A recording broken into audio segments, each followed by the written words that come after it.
Our political stability, our excellent infrastructure, our quality workforce have attracted companies to invest in Singapore and in turn created better jobs, good jobs for Singaporeans.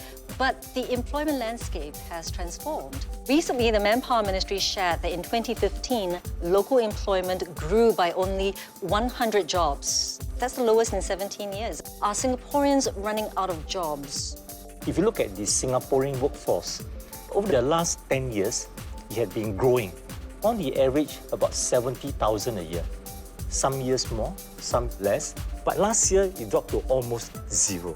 One of the main factors is a larger number of Singaporeans every year retiring from the workforce. Second aspect is our low birth rate. If the jobs have gone to the foreigner, what it means is that more Singaporeans will become unemployed. The employment rates of Singaporeans are already very high. About 80% of Singaporeans aged between 25 to 64 are already working. So what it means is that the bottleneck is not the shortage of jobs, but the shortage of the workers. Over the last 5-8 years, we've seen SMEs go through processes of some levels of digitization, job redesign. They still find it hard to have an increase in their productivity, and instead they've been faced with an increase in wages. The labour force is still so tight, everyone is changing jobs all the time. So it's really hard to train and keep someone productive if they're constantly changing jobs. Well, I think people, without a doubt, are the most important assets that any company or indeed a country has. And I would say that growing our people is as important, or perhaps the most important precondition for growing our companies and growing our country. Our constant mantra is at least reskill yourself, upskill yourself, deep skill yourself, and more importantly, second skill yourself. For the construction industry, we're looking at innovation, volumetric construction.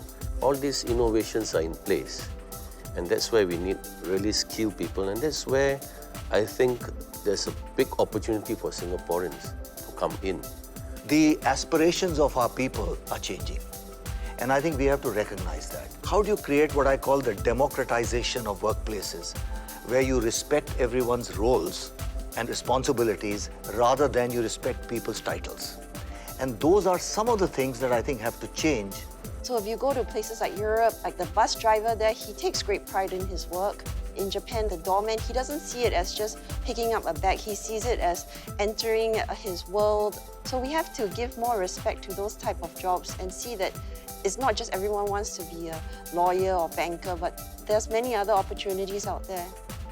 The employment landscape that we are going through the next 5 years and beyond will be very different from the last 5 years. So I would say that we need to work on both sides. On the one hand, make every job a better job. At the same time, to SkillsFuture, keep upgrading the workers to make every worker a better worker. The whole purpose of the SkillsFuture is to ensure that Singaporeans are given the best support possible for them to embrace the future, so that at the end of the day, the Singaporean core grow stronger by the day.